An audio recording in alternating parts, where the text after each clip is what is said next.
时间走得真快，不知不觉，距离那段纪录片上线已经过去了整整3个月。那天晚上，很多人是坐在屏幕前，屏着呼吸看完的。问题其实挺平常的，换做普通人，可能就是句还没遇到合适的或者顺其自然吧。可放在他身上，就成了全网都在等的一个答案。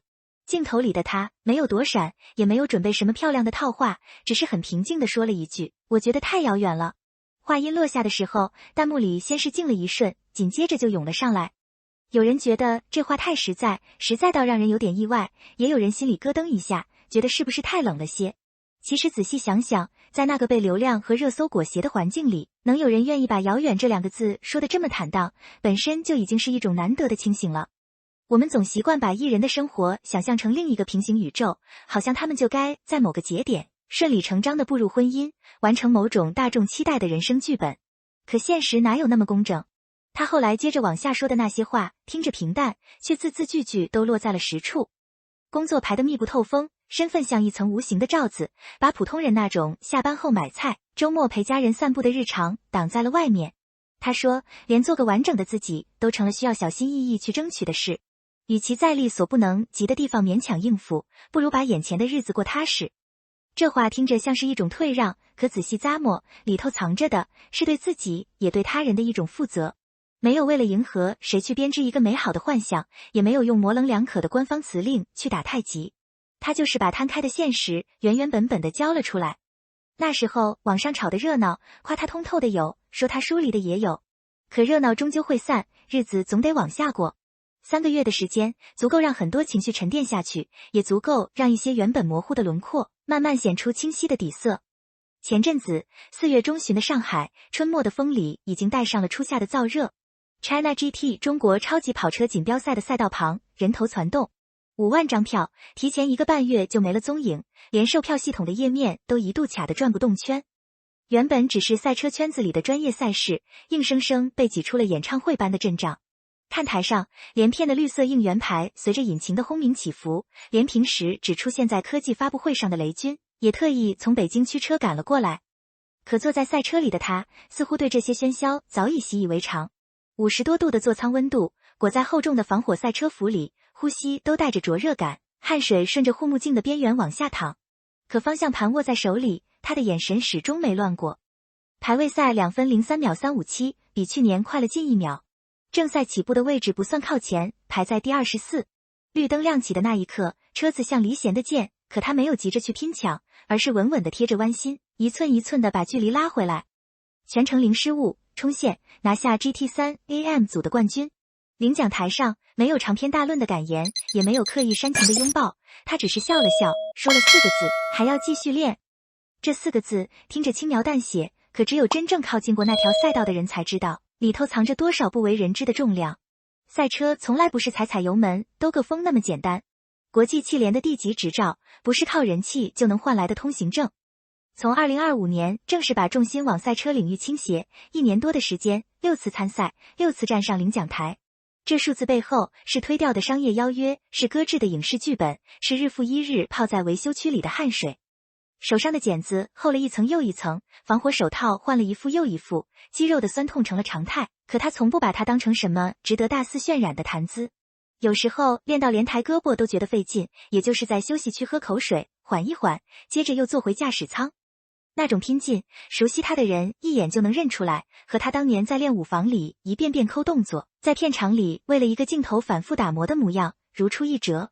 外人看热闹，总觉得是顶流在玩票，是借着身份给自己找点乐子。可热爱这件事，从来骗不了人。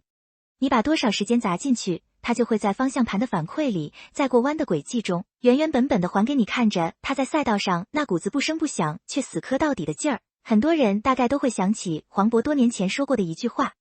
那时候他们一起拍热烈，电影还没上映，黄渤在采访里随口提起他，说一博是很能吃苦、很认真的孩子，自我要求比较高。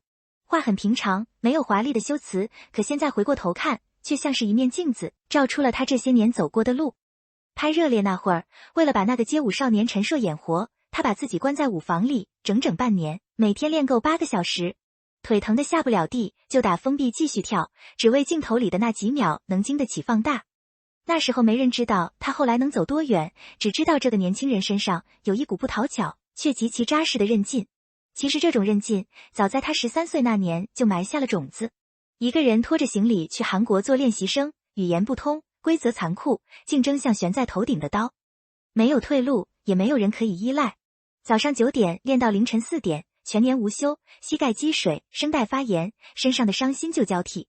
公司的人后来提起，说那么多练习生里，唯一一个从来没喊过累，没提过放弃的，就是他。13岁的年纪，本该是撒娇的岁数，他却早早学会了把委屈咽下去，把注意力全放在怎么把动作做标准，怎么把歌唱稳上。从 UNIQ 的舞台走到今天，整整12年。娱乐圈的更新换代快得像翻书，今天被捧上云端，明天就可能无人问津。可他好像始终在自己的节奏里走着，不蹭热度，不炒话题，把能推的应酬都推了，把能静下来的时间都留给了自己认定的事。赛车、纪录片、电影看起来毫不相干，可骨子里的脉络是通的，认准了就沉下心去做，做到自己满意为止。前段时间，探索心境2的完整版上线，里面没有刻意编排的剧本，只有他攀岩时磨破的指尖，骑行时迎着风的侧脸。还有那部还没定档的电影，路透里的工作人员说，他依然保持着那种近乎执拗的认真。能自己上的镜头，绝不轻易用替身，哪怕磕碰出淤青，也只是拍拍灰，接着来。这种做事的方式，在讲究效率和曝光的时代里，显得有点笨拙，可偏偏就是这种笨拙，让人安心。现在再回头看他3个月前那句太遥远了，忽然就全明白了。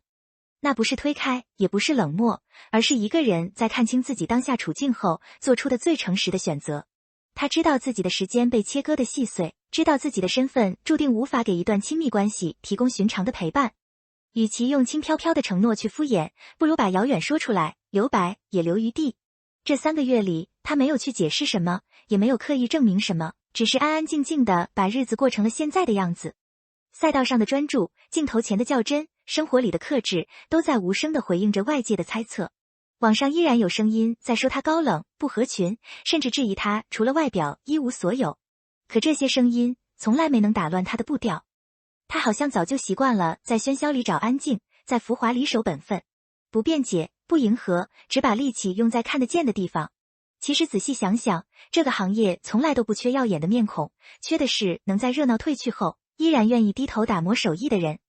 真正的底气，从来不是热搜上的数字，也不是话题里的争议，而是你交出去的每一个作品，你走过的每一段路，都经得起时间的打量。日子还长，路也还远，他只是在用自己的方式一步步往前走。而我们能做的，或许也就是安静地看着，不催促，不苛求，把评价的权利交给时间本身。